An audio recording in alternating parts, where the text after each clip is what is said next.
for technical difficulties, everyone. That was my fault. Had to get the camera situated correctly. But I'm Danielle Pierce, creator of Real Estate Profit Lab, talking to the wonderful attorney Ernest B. Fenton out of Chicago today. And we're going to be talking about, I don't know where this conversation is going to go, honestly, but I know it's going to be good. So with that being stated, how you doing today? I'm good. You're good. All right. Yeah. So I know about your body of work and how long you've been an attorney and the things that you do, but what do people need to know about you? Like, how would you describe yourself? Good Lord.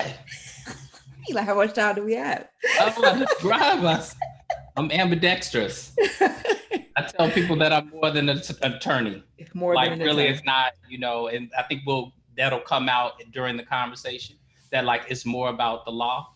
I'm an advocate for people. I'm about empowerment and knowledge and growth. Okay. So, I'm a change agent. I like that, change agent. And what specifically do you, I mean, I know you see a lot of different things, but what do you think, what is most prevalent that you see in our communities? You do a lot of posts about people who are have not protected their assets when they die, or they've died and it's too late, or kids coming back to try to take stuff that's not there. So what needs to be protected the most? You said our community. You talking about Black folks? I'm talking about Black folks. Rich folk, poor folk. All of them. We wait, and we live in a Google world, and like Google is cool, but it doesn't tell you all the fine points. I think it's a great start, but it's not a good finisher. And so one of the things that we need to do, I think we've done a much better job at beginning things, but we're still not very good at closing out. And like your growth, your win or your loss occurs in the last 10%. So, what I'm seeing and what I have seen throughout my career, as an example, if you start with foreclosure, sort of what predated or what predated, if you will, foreclosure was somebody bought a house. You follow? So like we did real good because somebody bought something, but then somebody didn't know how to keep that something.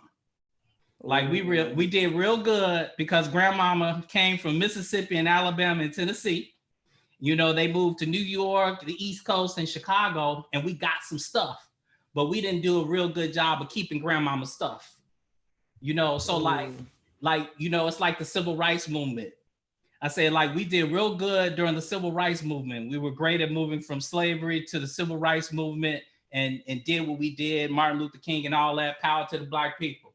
We did real good, but we messed up during the transition from the civil rights movement. So like we got the education and the opportunity, but then we have not learned how to leverage it. That is, first of all, we could spend the next hour talking about just that right there. Because I hear that, like I receive that as someone who has dealt with foreclosure personally, as someone who got my first corporate job and quote unquote thought I made it to the promised land. I think it's because the benchmark is so low. So then we do get something, we like, well, shit, we good. We good forever. And then like you said, we can't hold on to it. Did you see that article where it talked about how even Black men who are born into families with money still have a high probability of losing that money? Yeah. Well, no, I didn't see it, but I understand it. You understand it? Yes. Yeah. For sure. Yeah, I think the issue is that we think that, I know somebody else had made a post about, you make six figures, you feel like you made it, you've made it. Of course. And it's like, we gotta, I think, do you agree with the sentiment that maybe we should start with, okay, maybe six figures is not the end goal here. Maybe we need to aim a little bit higher. $1 million is not the end goal. Yeah. But listen, the money is not the end goal. Okay. The way that we think is flawed. And it's not like make us wrong flawed. Okay. It's not going to help us get to the promised land flawed.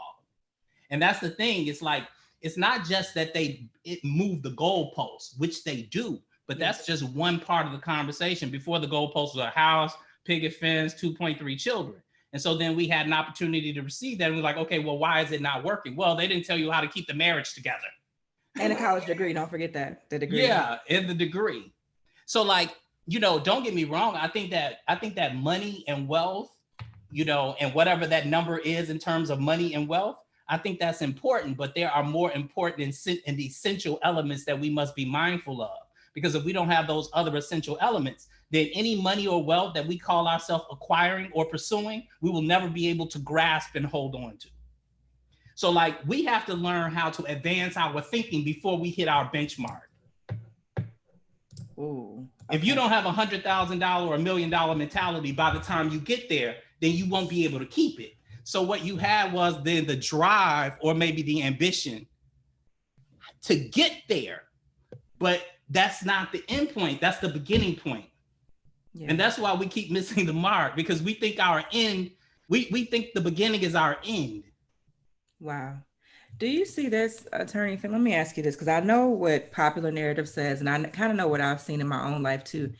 Is it your sense that when parents have struggled their whole life, that they in turn think that it's perfectly fine for their children to struggle, and that if their children ain't struggling, and then the kid's gonna be like messed up in life? Is that what you've seen? No, it's the opposite for us, for Black folk. Okay. Let me tell you all this. Don't be offended. Forget it. Just no, we be offended. I don't care. I don't care if you're offended. I was about to say, what we doing here? Since when have you ever prefaced the statement with "Don't be offended"? You know me now. Is that simply read? If you don't know, listen. It's the opposite. Tell me more. Listen, first off, let me give them this background for people who don't know me. Okay. You know, like, I don't think anyone, certainly not in the Chicagoland area, I don't know anyone. I don't think anyone has sat before more Black folk than me, because I've been, for the last 10, 12 years straight, that's pretty much all I do, is that I counsel primarily African-American individuals and families to find, with respect to financial issues, buying a home, selling a home, foreclosure, bankruptcy, estate planning, that's all I've been doing. So, you know, I met tens of thousands of people up close and personal, right? Okay.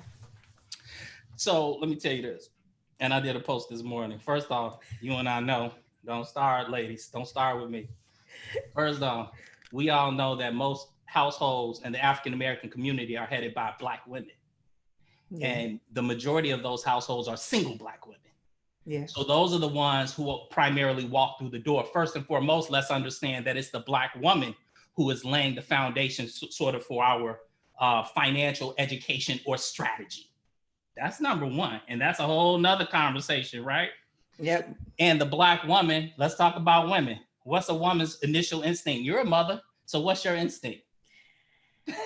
Well, protect. To protect your child. So a woman will go to great lengths. So she'll throw money out the window. She will throw practicality out the window to protect her child, especially if it's her baby boy who's 35 and living in the basement. Oh, see, this is what I'll be talking about. So, yes, because you made these posts before, and I have a son. He's 7. He's about to be 8, and I know that what you're saying is true, even though it bothers the shit out of me. I'm just like, I'm so aggravated by this post, but I know that there's fact there, and that's why, of course, you know, he has a father, and that's why his father's role is important, because the things that my son will do for his father, he won't do for me. Right. And the things that his father won't do for him to kind of build him up, I'm quick to do. Like, I'm like, oh my God, baby, you hot on the football field? Let's cancel football. You hot? Like, I'm just ready to throw everything away. The coach should have given you another cup of Gatorade. I'm like, the coach just cursed at you? I was like, no, he didn't. And so I've had to like literally be like, Danielle, it's okay. Like, his father's not gonna let nothing bad happen to him. But that instinct is powerful. Like, but let me tell you about that instinct though. And I don't want to take, you said you didn't know and it's deadly. Where the conversation would go. But here's the deal. I had to learn this. Sisters are doing what sisters are supposed to do. You're supposed to protect your child. So on the one hand, I get upset when I see Black women coddling, literally, I'm not making this up, their 30, 35, 40-year-old sons who are living off of their mama and her kindness. And it's happening every day, all day long. Yeah. In one form or the other. And I guarantee you, everybody who's listening, just about everyone who's listening can point to a brother or a cousin or an uncle who fits this mold. Are you following? Mm-hmm. Yes. So, but listen, sister, that's what you're supposed to do. Like, I would never want to change the dynamic or the makeup of you. It's not even possible because you were created to be that protector in that regard. So the breakdown is not in you. The breakdown is of us as a family unit. That's the breakdown. And so I even have to check myself because I come up there. The men always ask, why do you come so hard at the brothers? Because I'm like, I expect that from a woman. What is she going to do? So I'll try to course correct, like at least just stop calling him baby. Yeah. I just need you to stop referring to him as a baby and he's 25 and having sex and drinking. I just need you to start right there. That's all I'm asking. You follow what I'm saying? So I like the way that you phrase that because, there's the popular rhetoric now is that, Black women are like to blame for everything. Black women are evil, we the devil, we're especially single Black women. But I like how you phrase that, this is what women do. And I think I agree. Like this is every mother I know is like, this is what we do. You can't. But the balancing part is what's missing a lot of times. That's so big of an ask. It's almost an impossible ask. Yeah. That's like, me, I know who I am. I'm real clear on me. I'm a lion, right? So I'm like, all right, you got a problem? You want a problem solver? Call me, because I'm going to solve your problem for you. But then okay, and that's who I am at the core of me. And don't get me wrong, then I have to turn it off sometimes and I have to be soft. I have to, I've got to stroke the back of her head. But I'm like, but at the core of me, I'm a lion. So you can't be mad at me when, something occurs and I turn around like, oh, okay, I'm about to bite your neck off. Right. You follow? And that's why it takes family. So that's why it takes a man and a woman. That's why it takes yin and yang. That's why it takes grandmama and granddaddy and brothers and sisters. And so the foundation to any conversation that we'll have, at the root, at the essence of it all is the family. It's that structure. And so if we double back to the whole conversation about money, so then how could you expect, same with the sister, right? How can I expect you, Black boy, went to college, received your master's degree, started your small business, and, worked your way up to making six figures? How do I expect you to do that, not be in union with a woman, a Black woman in particular, and then to keep it? First off, make it. That's number one. Right. First off, have the mindset to make it. Start right there. 2, then actually do it. Then 3, then actually hold on to it without a premature death or incarceration or conviction for whatever reason. And then 4, do it within the context of a union, which is necessary in order to have some happiness and peace with that success. And then 5, transfer it to your kids. Good luck with that. Give me 10 examples of you that you know. I don't have any examples. Are you following what I'm saying? In real life, I can't. I can think of the first 2 or 3 steps. Like, okay, mindset, yeah, made it happen, yeah, got it done. But the transfer, the protection and transfer, yeah, to make it to the end. Did Red Fox make it to the end? You know what I'm saying? Bill Cosby, did he make it to the? Will he make it to the end? It ain't looking like it. Like how are you following? Like how many of us actually even make it to the end and then transfer? Okay. So it's like, I think, so just to bring it home in terms of the conversation. So and I'm working on it. Let's be clear here. We're all part of this process. It's like, all right, many of us have quote unquote made it. But we need to rephrase this thing. We need to reframe and define what made it means. Okay. We need to add on to that and just say, we made it to the starting line. Yeah. We're just starting. Do you think is that realization is so painful that so many people just don't want to admit it to themselves? That's what it is. That's especially because I know women, we have issues too, but I know for men, I think the ego be the stopping point. Is like, how you gonna tell me I'm just getting started? I done did this and this. My father wasn't even in the household. My father didn't have a job. My father was not but all of that is kind of like the baseline. Yeah, that's all the baseline. Yeah. But it's like we have so much trauma that we look at all the things that we've overcome and we're like, oh, we've accomplished it. And then to hear somebody like you come in and say, well, yeah, you kind of at step 1. I can imagine that conversation don't go over very well. Now, let me help Black folk out, and then I have to remember one thing. I'll write it down. Okay. TD Jakes said it. Okay. But I learned something in my first year of law school, right? And it's that this is to reconcile those two things. Okay. So after my first year of law school, here I am. I'm from Chicago State University. Lord, right? Like, and you went to Harvard, right? Just so people know. Like 10th tier. You know what I mean? Chicago State, not even on the map. You said 10th tier? Like junior college. You follow what I'm saying? Right. So as my wife said, like I was at the top of the bottom. I was at the top of the bottom. That's a good analogy. Yep. The Negro experience. The Negroes, even those of us at the top are at the bottom. So we're at the top of the bottom and we're bragging like we made it.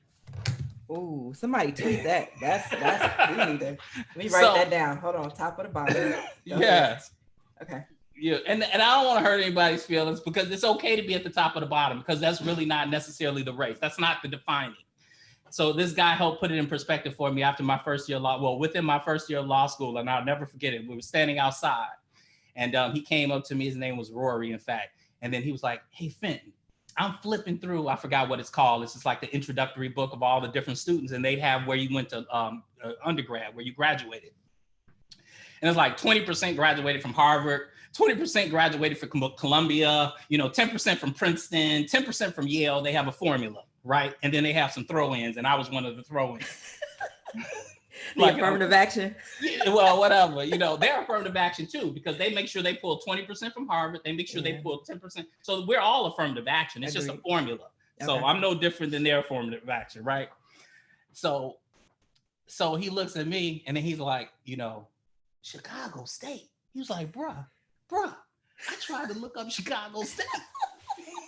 He's like, bruh, I don't know how you got here. But hold on one second. And this is the Negro experience. So he's like, he said, you know what, man? He was like, but all of the people that are here, he said, of all of them, I am most impressed by you. Right? And he said, this is why. I never forgot this. He said, because it is not where you are. It is not where you are. It is not where you are in terms of 100,000 or 200 or 1 million or 10 million. He said, it is the distance traveled.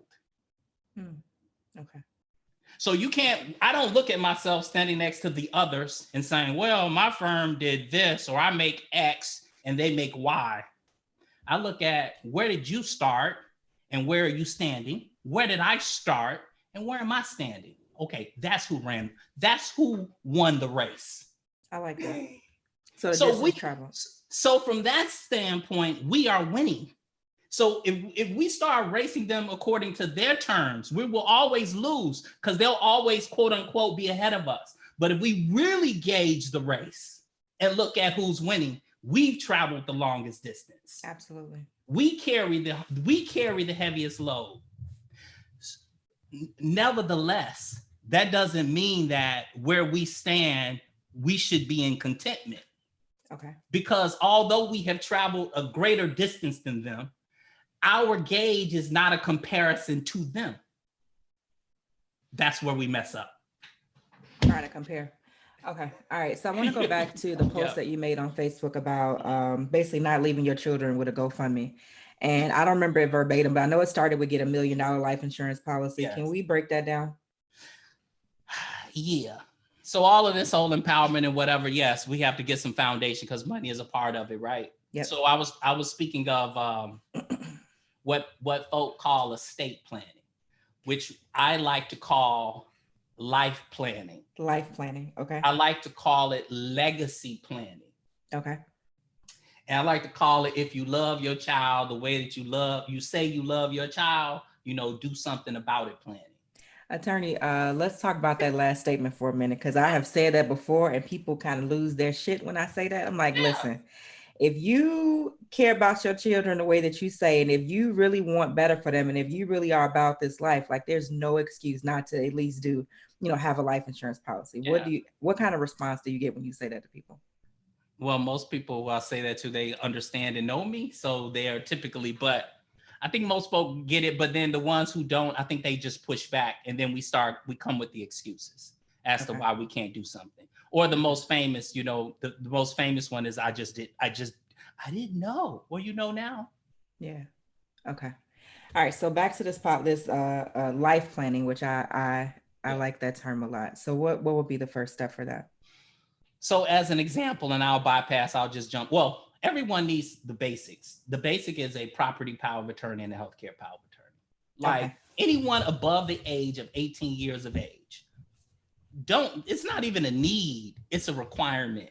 It's a requirement that you have a healthcare power of attorney and a property power of attorney. Essentially, healthcare property power of attorney gives someone else is an agent to do something. To do something is to make decisions on your behalf. With respect to healthcare, is to make healthcare decisions. With respect to property powers of attorney, is to make property decisions. But here's the thing. A lot of folk think they don't need it because, one, they may be married, and that's not true. If you're married, you still need it.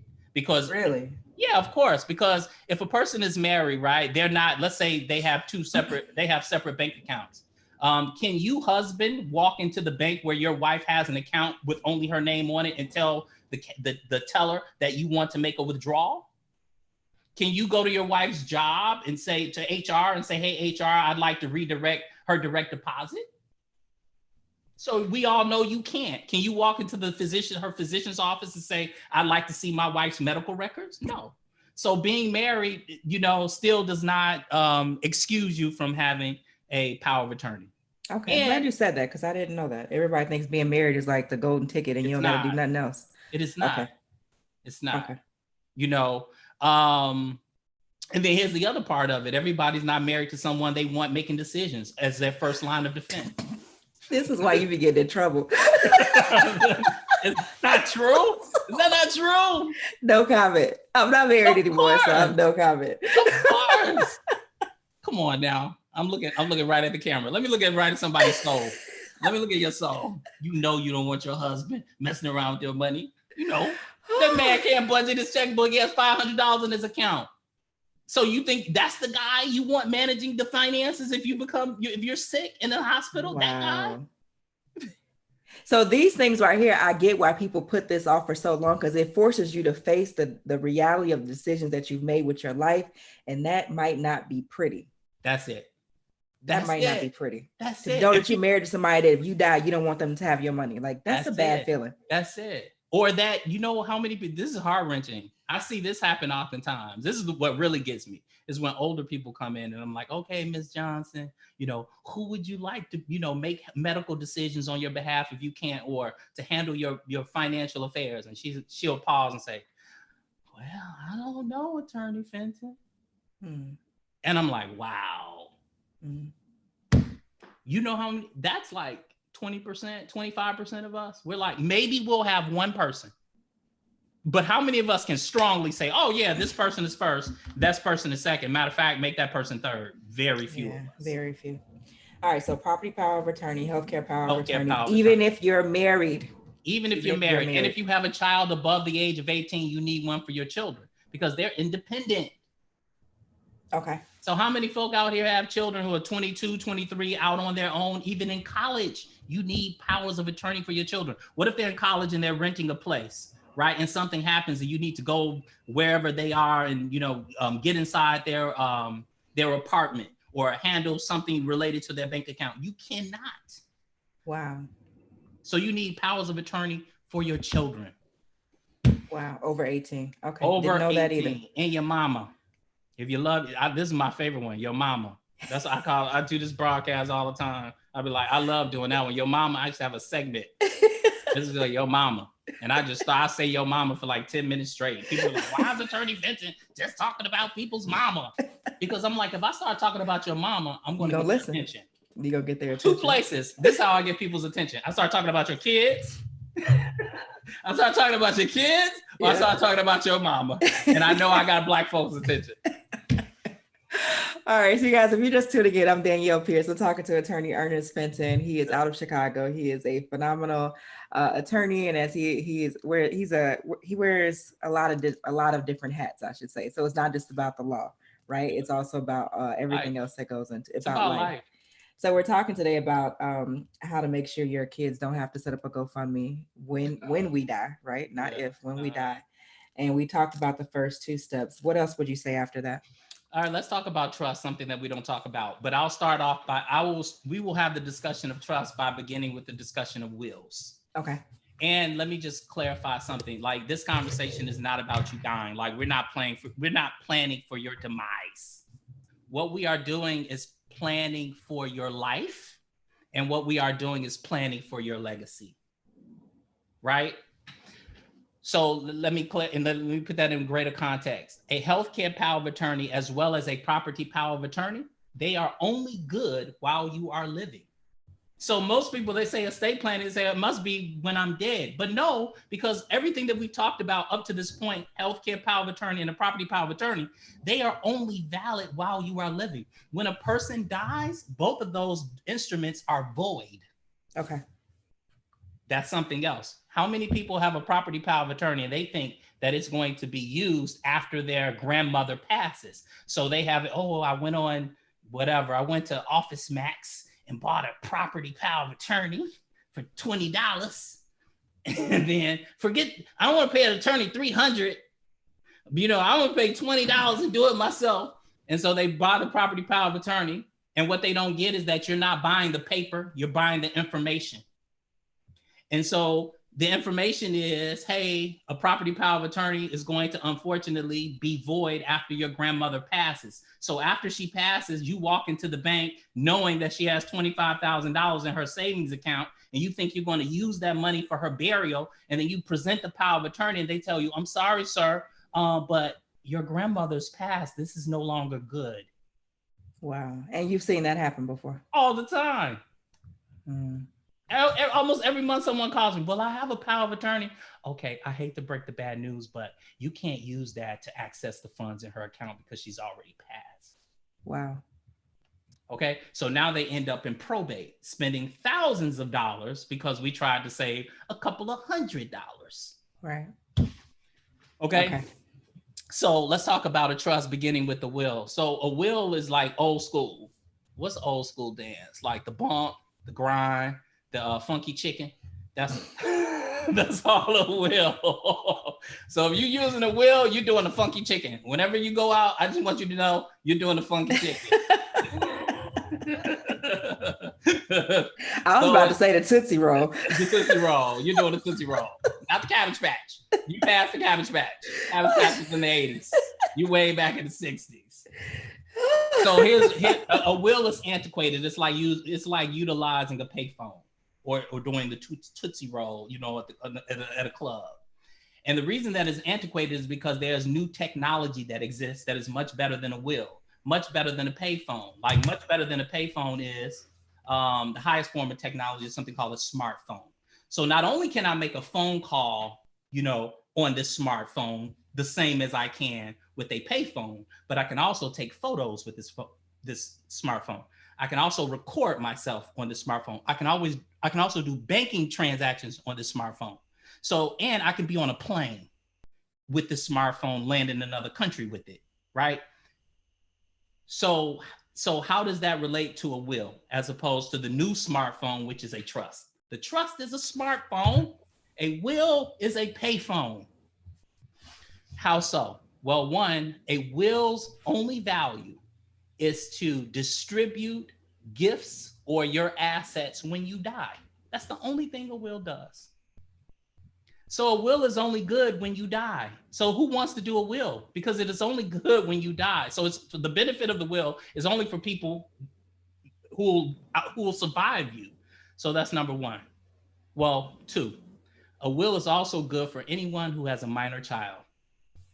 So to that extent, a will is beneficial in this regard, because if you are single, even if you're married, the one bit of value that a will has currently is that in a will, you can name who you desire to be the guardian of any minor child. So if you have a minor child, you got to get a will only to name who you want to be guardian, but not to give away assets. That's not what it's for. Wow. Okay. Okay. So remember that one. Got it. But you can also name who you desire to be guardian of your minor child in a property power of attorney. Okay. So another reason you should have a property power of attorney, because you can say, hey, if something happens to me, if Danielle becomes ill, this is the person. Not only do I want this person to manage my finances, but I also want this person to become guardian of any minor child. And so the will is technically good for one thing then, if you can get, wow. Correct. Yes. Okay. Got it. So now let's get to new technology. New technology is something called the trust. It's like the smartphone. The beauty of the trust is that it does everything that a will does and more. The smartphone does everything that a payphone does, and then 100 times more. So one of the mores is this: a trust also may serve to protect your assets while you are living. See, as an example, in Illinois, as I'd imagine in other jurisdictions, I'll only speak to Illinois. In Illinois, any judgment that is entered against you automatically becomes a lien on any real asset that you own, real estate. So if a judgment is entered against you because you defaulted on credit cards, let's say $10,000, they're going to put a lien not just on your primary home, but on all 3, 4, 5 of your investment properties in that jurisdiction. And if you have investment properties outside of that jurisdiction, let's say you have 5 properties in Illinois, 2 in Indiana, 3 in Texas. So automatically the lien will attach to the properties in Illinois where the judgment was entered. But then too, a savvy attorney such as myself, I'd find out where else you have properties, and then I would ratify, if you will, that judgment in those other jurisdictions. It'll be an extra step, but I'll take that extra step to also place liens on your properties across the country. Wow. And this is for properties that are owned in an individual's name. Yes. Correct. Okay. Correct. As an example. Okay. So one of the things we want to do is to make certain that we don't own stuff. I did a video before, a little broadcast, to say it's called Rich Folk, Po Folk. Rich Folk.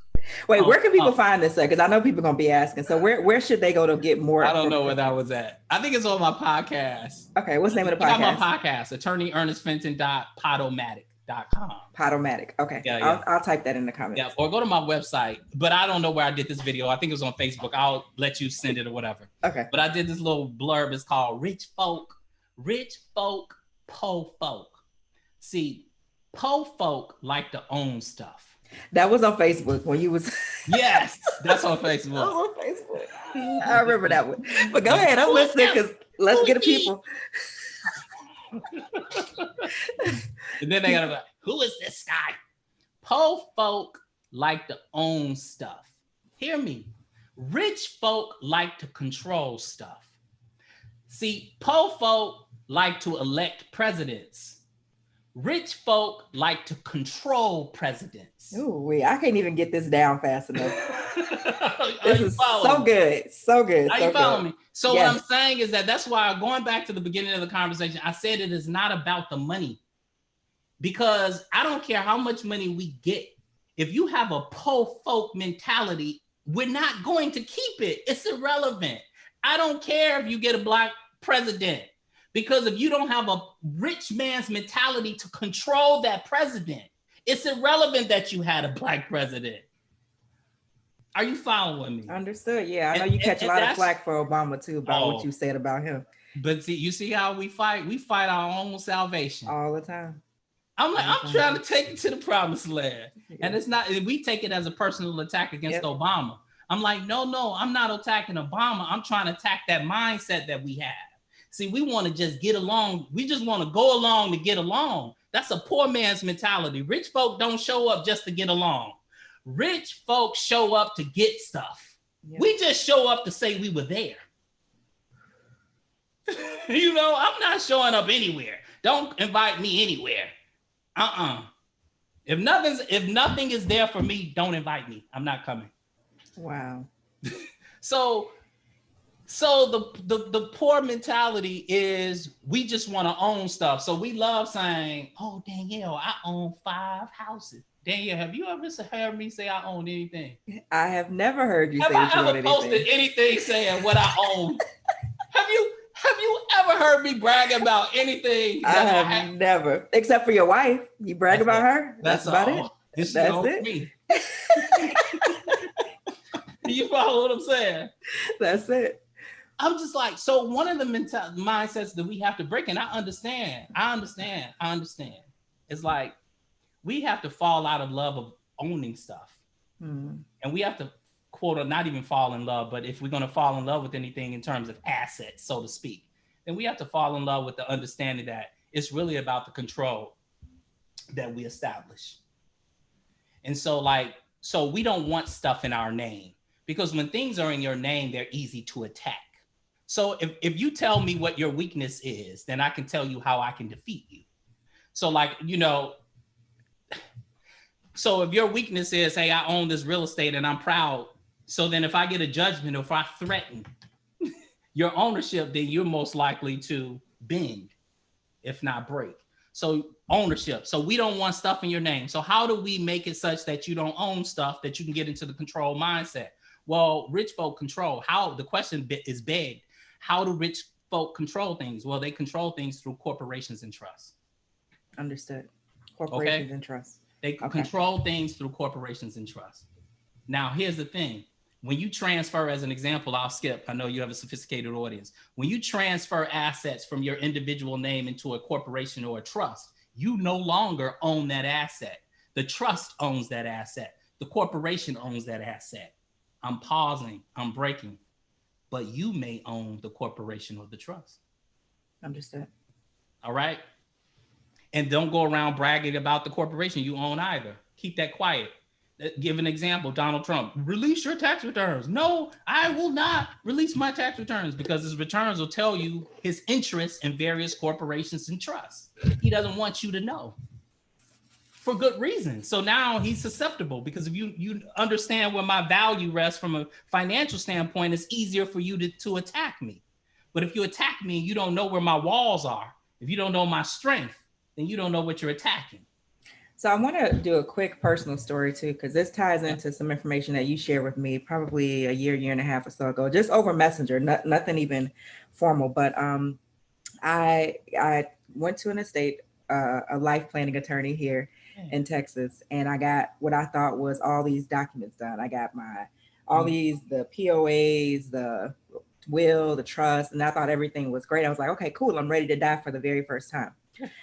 I, in turn, then ran across another attorney who specializes in life planning, and that's her thing. That's all she does. Right. She looked at my first set of documents and was like, I have some concerns. And she went through, and essentially I had to pay twice for my documents, because the first time was done by an attorney who kind of dabbled in the area, which is why I always say I don't like people who dabble, because I feel like they waste my time and yours. So she was dabbling. So I got something, but it definitely was not.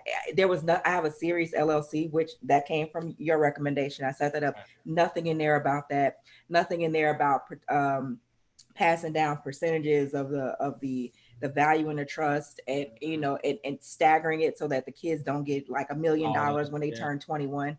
The first attorney didn't know how to do all of that stuff, but the second attorney did. So when he's telling you don't go to Staples and buy that stuff and don't go to LegalZoom, it is a very real thing, because had I died with that first set in place, I would be, it still had to go through probate. That was the whole point of me going through this whole process. She just did it all the way, and no restrictions, no benefits, no legacy planning. Nothing. So it was no legacy planning. You could have just made whomever beneficiaries of your accounts, and it could have been the end of it. Yeah, and all I paid $1,200 for that. So I had to pay another $2,500 to get it done the right way by an actual attorney. So I'm telling you guys, make sure that you go to someone who specializes in this area, and they don't just dabble. And then I would say get a second or third opinion too, right? Would you agree with that? And that was my first sign that you went to the wrong person, because it was $1,200. If you would have told me, I should have just said, how much did they charge you? $1,200. Oh, okay. So I'm going back to meet with her, but now she mad at me because I done figured out that she gave me the wrong shit. So now she mad at me, and I'm just like, well, you could have just said that you weren't, experienced enough to pull this off. But I think attorneys, just like everybody else out here, they need money too, a lot of them. So they'll just take the money and keep it moving. And a lot of us, quote unquote, we don't know any better. Yeah. You know what I mean? Attorneys are people too. Yep. So I'm telling you this, like, that's a whole nother conversation. A lot of attorneys don't know. They don't know any better. That's one, but they lack the integrity. Like, they should know better. They should know enough to say, well, this may be over my head. So to that extent, but they don't know. Yeah. You so know, just a disclaimer, make sure you find Yeah. an actual person who's skilled in this area. But okay, we did the POAs and then the trust. And then for the trust, like when people say, okay, I want to establish a trust, what's the first step? Because I know that question is in the comments. Yeah, but let me remember that. But let me stay on what you just said because it was critical. Okay. You talked about two things. One thing that you talked about is the necessity to create the trust, to execute a trust such that it is in conformity with your desires. Yeah. And in most of our cases, and in your case, clearly, is to create a legacy. Yeah. So what Danielle was saying is, like, she was saying, well, the payments in my trust were not staggered. Yep. What she meant was, like, let's set as an example, she sets up a trust. Not only can this trust hold assets that you have today, i.e. real estate, so we could have transferred any real estate that you have in your name into the trust. Yep. Maybe not all, but that's a bigger conversation. Let's say we chose to transfer your primary residence into the trust. In most instances, however, I would not recommend that you transfer investment properties directly into your primary trust, because whatever you place into the trust, if the trust burns down, it's going to burn down everything inside, or whatever's outside of the trust that could potentially be a risk for what's in the trust. We want to keep those things separate. So I want to keep your business separate from your personal. So your trust is your mothership. So I may transfer your primary residence into the trust, but all your investments, I want to use corpse. And then the connection between the bridge that you mentioned or alluded to, the bridge between your trust and your corp, is that perhaps your trust could be the owner of your corpse, but we won't place those assets in the trust. So if your corpse are attacked, they'll be attacking the corpse and not your trust. Yeah, first attorney she didn't know about any of that stuff. I know. Many don't. Yeah, didn't know about any of that stuff. And that's funding. That's funding your trust. Funding the trust. Okay. All right. So I don't want to confuse people too much. So we're back to where were we at? POAs, the trust. What's the first step to the trust? What do people do? How much money do they need? Who should they call? Can they call you? Yeah, you can call me. Yeah, they can call. You can call me. You can call me. I'll direct people. Okay. Check me out on social media, my podcast. But you can call me 708. You'll give the number 991-7268. You'll give the number. I'm gonna put a link in the comments for people to reach out to you. Call me. Okay. So one is, you just mentioned it. Find someone who's competent. You know, so like if you're in Illinois, I can help you. If you're in other states as well, or at least direct you in the right place. Georgia, I can work with. New York, I can work with. Right? Indiana, I can work with. So, and the cost of a trust, it depends. I'm not a trust. The cost of estate planning depends. At the most base level, a base level is like, I don't own real estate. And that's another question. I don't own real estate. I have a small child. I do have some assets. In the near future, I expect to have more assets. I want to go ahead and set up this trust now and then use it as I grow, right? On the base level, you may be like $1,500 to $2,000. That's like vanilla. And at the top, if it's a family, it's over $5,000. Understood. And it's worth it. It's worth every dollar. And the other part of it is, especially for business people, I know a lot of business people are following you. If you're in business, if you have a family, you have children, especially if you have, well, any children, but Lord forbid, if you have 2 children, but 2 different partners, you gotta set this up, because one of your children may be disinherited. If you have a child, if you have a blended family, if you don't set this up, Matt, I'm gonna set this scenario to take you off course. We talk about single parent households. So here's a woman, she had a child, majority of our households. Well, she gets married 10, 15 years later. Maybe she bring in a stepchild. So husband, wife, he has a child, she has a child. Maybe they have one together. Well, if there's no estate planning and there's no trust, he who is standing last receives the gold, as an example, potentially, depending on how things are set up. But so it's possible that if the wife predeceases the husband and the husband inherits everything that they created, depending on how it's set up, and then the husband passes, by law, when the husband passes, what he has will go to his biological children. So a lot of people are being disinherited, especially in our community, because we have blended families and we're not doing any planning. That is a whole nother segment that you just dropped right there, because the blended family thing on social media, popular narrative is, oh, it's great. You know, there's no such thing as step. There's no such thing as half around here. This, that, and the third. But then when it hits the fan, which it always does, then you know, you see how things shake out. So you're telling me that if you don't take these proper steps, that the children who you claim to love is your own, right? Yeah. May not receive what you want them to receive because things aren't in place. Correct. Ooh, child. Yeah. So I mean, so like, and this is something that I say, like, you know, I repeat to myself, I say to you, I'll say to everybody, it's like, if we really want to create wealth, and not just the dollar wealth is important, but like the mindset of wealth, like the comfort of wealth. Because really, I think the wealth is the stability and the comfort in knowing like we can feed and clothe ourselves and have some of the niceties of life. Yeah. Right? Like, to a point where we're just not worried, like we don't have to, what's the name, title of this? Like, we don't have to do GoFundMe to bury grandma. I think wealth is just knowing if something happens to my mother, no matter what she has, I'm not stressed over a $15,000 funeral. That's wealth for me. I can go to sleep at night. Yeah. You know, so, and I think it begins with the mindset. So like, we first must establish the mindset and then the money will come. Yeah, and I think that that's so true about this and everything else. But I like what you said earlier, way back in the beginning when we first started talking. When we were talking about wills, you said, of course, wills are old school. Having a will is like using a payphone, mm-hmm. But also that wills are for people when they die. So that's why so many, like I know my grandma, like.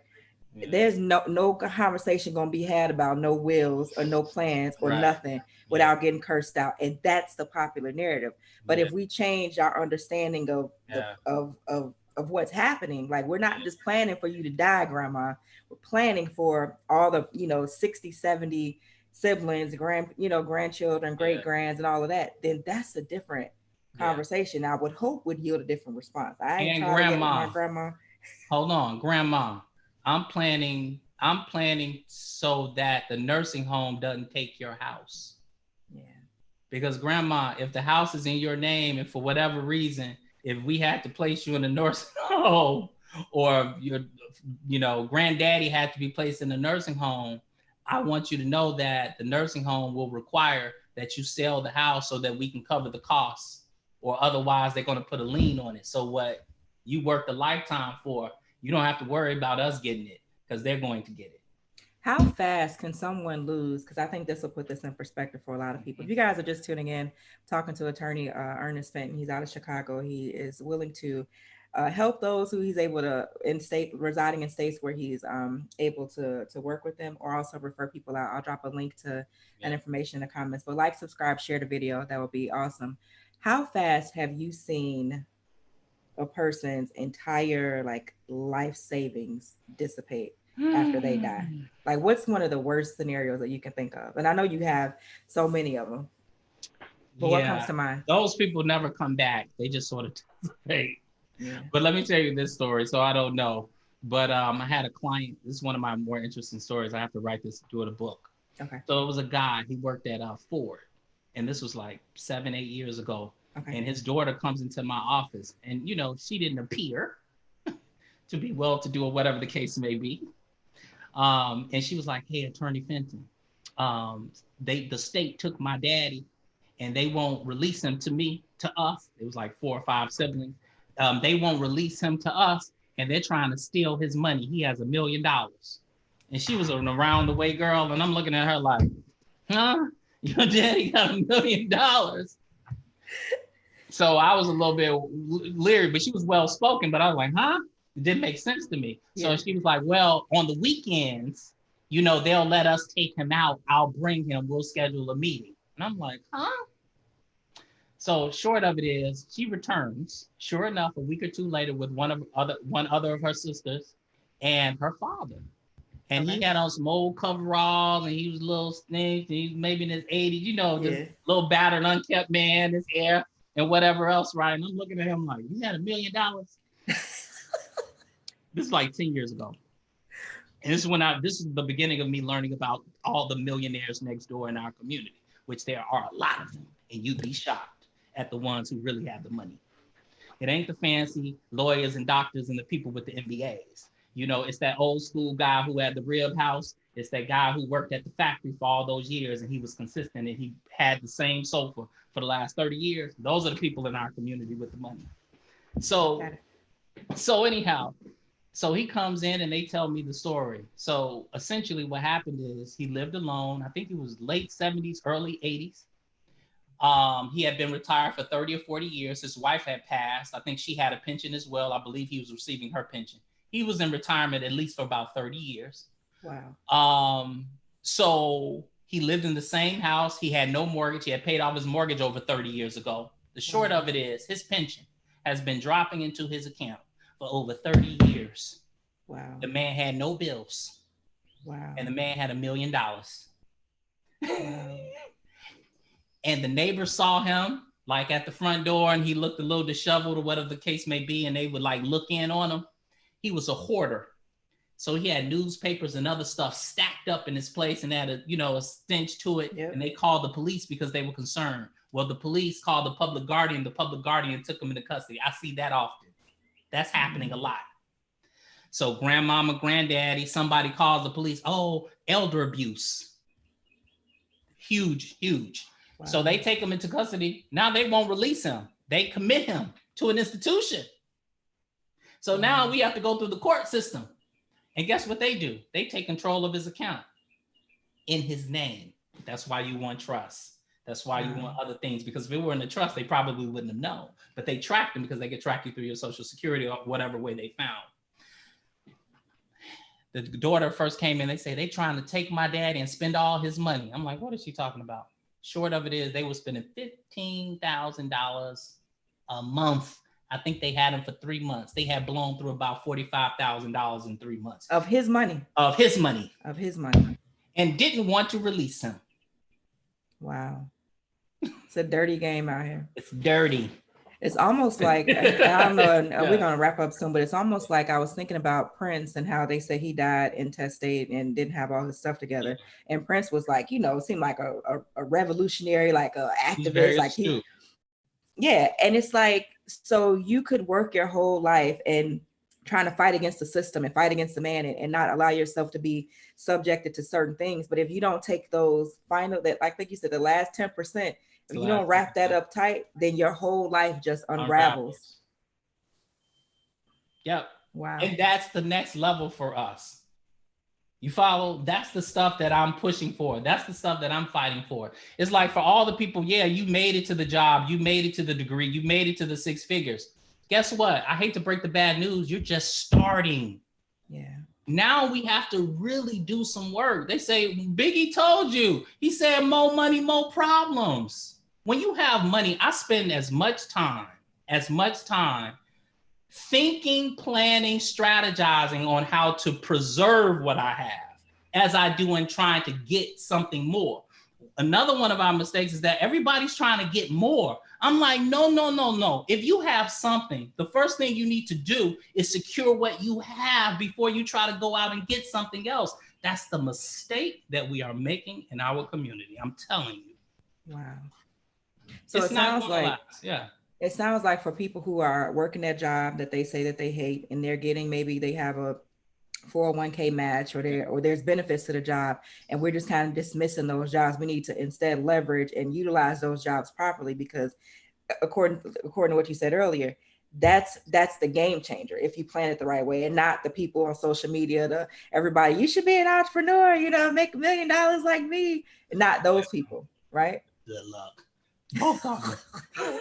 You must have read another post of mine because I said that the whole, you know what it takes? It takes both of us. Yeah. We have to leverage that because like retirement accounts, they have value. And most entrepreneurs, unless you get to a very mature stage of entrepreneurship, and how many people in our community particularly make it to that level of stage where we have enough excess cash and we have the diligence to set up retirement accounts. I just did it in the last year and a half, and I've been an entrepreneur for 13 years. And then fund it. You follow what I'm saying? And then fund it because now you're the boss. You have to make the funding decision and then fund it. The beauty of a retirement account, and you're matching yourself. So if you have a spouse or a partner and, they have a 401k or a matching program, you need to max that out. Or like, this is between you and I, like you're an entrepreneur, you have some control on over your income, but a person with a W-2, they may not have as much control. You determine if you make $30,000 this year or $100,000 this year. Sometimes when you have an opportunity to make $100,000 this year, it may be smart to only make $30,000 this year. So you have less of a tax planning issue than perhaps someone who is a W-2 employee who makes six figures. They have less control over it. But what we can control is, well, let's go ahead and max out their retirement account that I can control. So like when you start working both of those things together, that's when you create quote unquote real wealth. It's a partnership. Wow. This was so good. I feel like we gotta do this again because I know our question is gonna be crazy in the comments. So I'm gonna do a recap. I'm gonna post a link to reach out to you. Anything else you want people to know? Like, if there's one thing you could tell people, what would it be? I'm just gonna say like buckle down and change the way that you think, and like stop being so enamored about getting rich. Like I think that's also a trap for Black people. Like it's okay. A lot of us are going to get rich. That's not really a big deal. I know it sounds crazy, but it's not that big of a deal. What's most important is that we get stable. I so love that, man. Because if you get stable, we're not even stable when we're trying to get rich. Yeah. So even if you get rich from a financial standpoint, it's going to crumble because you're not stable. So we need to create stability in our businesses. We need to create stability in our finances and in the way that we think, in our social interactions. Mm-hmm. When we create stability and calm and a strategy, clear head, and to change the way we think, money ain't our problem. I agree. Because the outside will always match the inside, right? Yeah. That's it. All right. Thank you so much. Thank you guys for tuning in. I'll be back Thursday with another broadcast about something related to entrepreneurship, I'm sure. But in the meantime, sending you love, light, peace, blessings, grace, and clarity. And thank you so much, Attorney Fenton. Peace. All right. Bye-bye. Bye-bye.